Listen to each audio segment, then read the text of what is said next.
All right, man, we're gonna start jumping into some college football talk here, bro. We're still about 2 months away, from the start of the season. I think, late August is usually when college football starts up again. Week 0, at least, is like August 25th. I don't know, late August at some point. Um, but yeah, we're gonna start jumping into some more college football videos. Never too early to do that, man. But in this one we got what Joey Aguilar needs to be for Tennessee to reach their potential. Obviously we had the Nico situation where he, wanted more money from Tennessee. Tennessee's like, hell nah. And then, Nico left, went to UCLA.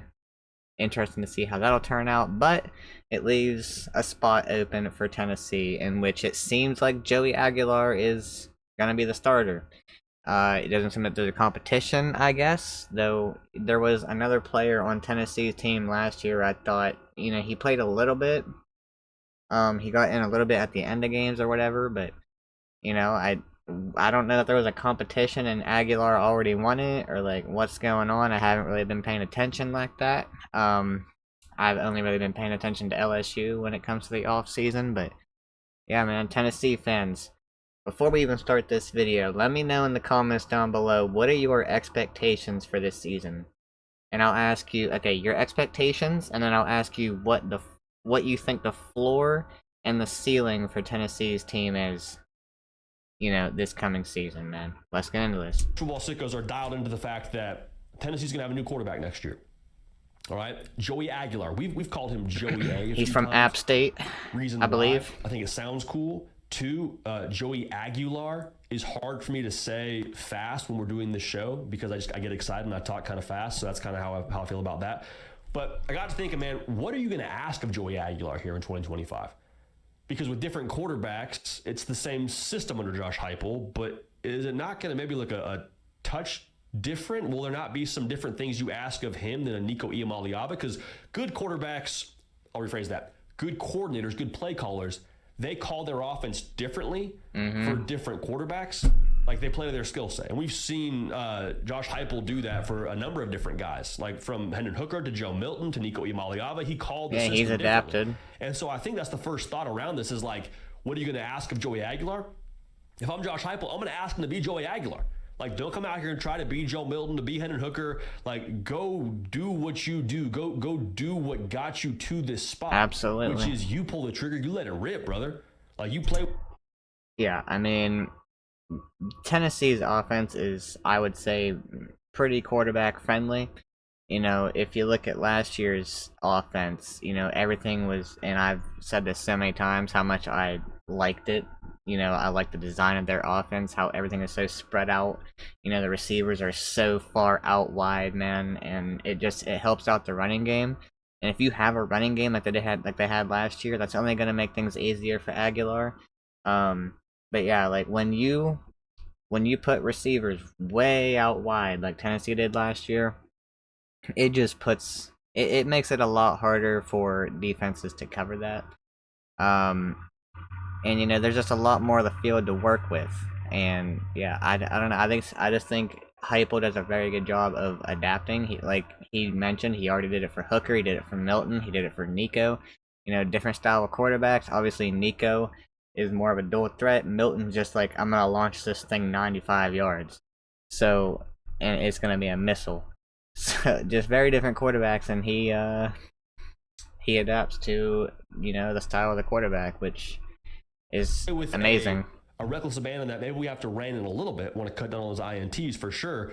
But like I think Joey Aguilar playing to his own strengths and Josh Heupel elevating those, that's going to be a massive part as to why Tennessee is successful. Not because he's trying to keep it all to the vest and trying to not make the big mistake. Like, just go let it rip, dude. Let Josh Heupel be Josh Heupel. Let him rein in those mistakes, but you go be you, is I think the biggest part of this.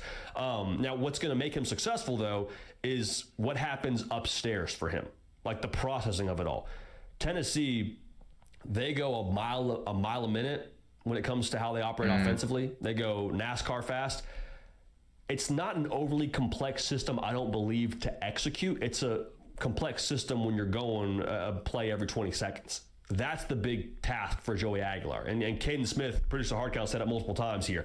I want to see Joey Aguilar just, borderline roommate status with Josh Heupel this offseason. I want him as dialed into the inner workings of this offense as much as possible so that we can run our system on time to the speed that we want to run it at. Because how fast they go, a lot of times that puts a defense on their heels to equate to some big plays. And I don't want to undersell the complexity of the scheme, because it's definitely a scheme that will give defenses fits just how it operates with the wide splits and all those Yep, things. exactly. But when you're having to think and sub and you're tired with how quick they run this offense, a lot of times you get coverage busts. You get guys out of position.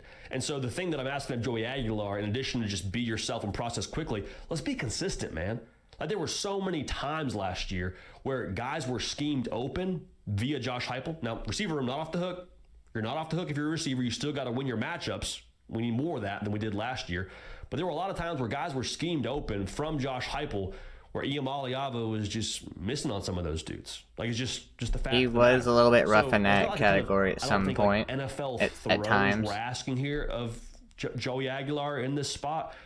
But when those throws are there downfield, when we got a safety who bit on the run game because we've been gashing them for 4 yards of carry this game, and we got guys running open downfield, we got to hit them. We got to make sure we're consistent in those throws. When that happens, going to be in a really good spot, score a lot of points, and win a lot of football games with who that defense is going to be, I think, here in 2025 for the Vols. Now, the last thing that I think you're asking of Joey Aguilar is you need the presence that he is supposed to bring, having played a lot of college football. This is a dude now who's been around the block.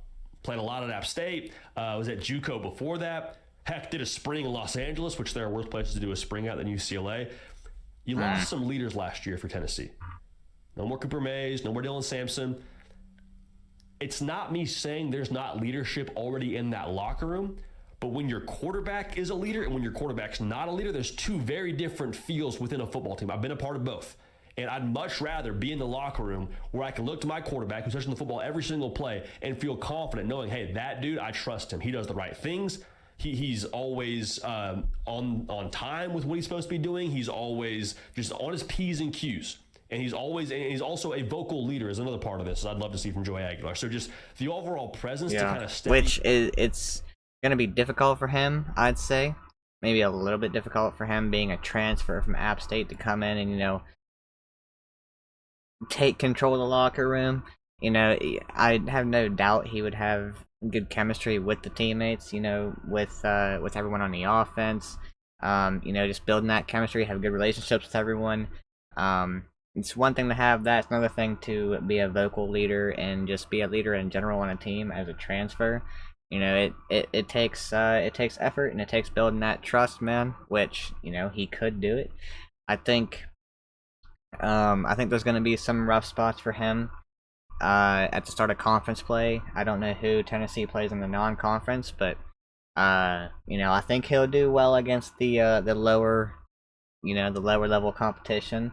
But I expect some rough spots at the start when it comes to SEC play. It's just natural. It's an adjustment period. It's like a young quarterback. I would compare it to like a freshman quarterback making their first career start in the SEC for an SEC team. I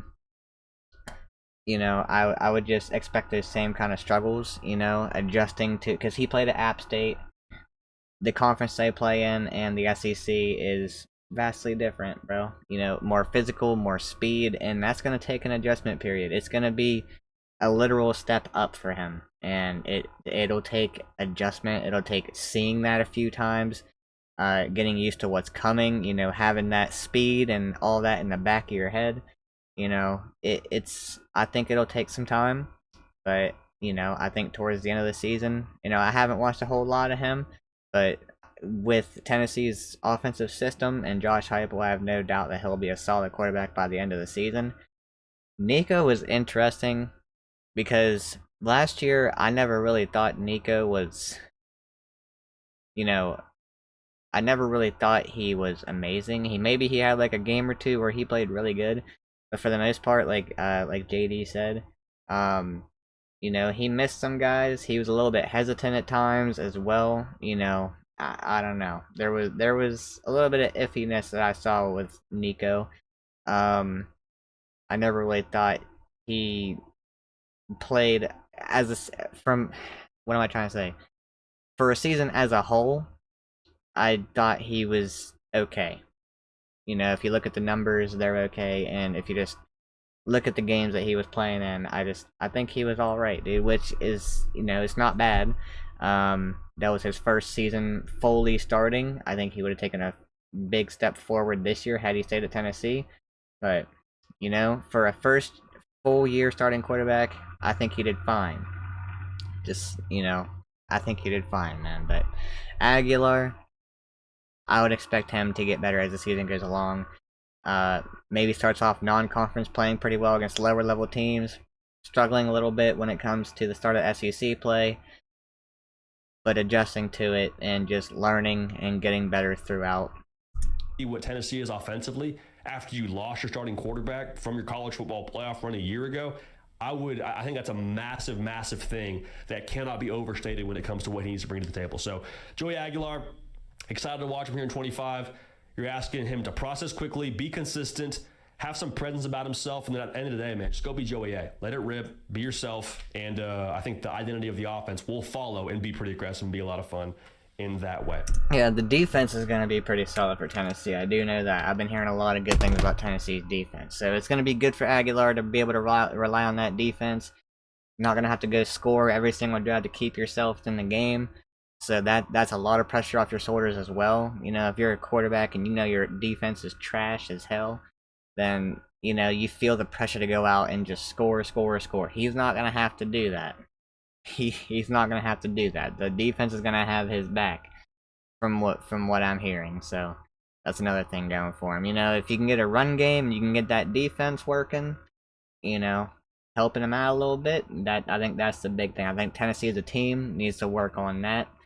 Make that adjustment period a little bit easier for him when it comes to the SEC, and just let him settle in a little bit better. And that we'll see what the offensive line is like. That's going to be another pretty important thing.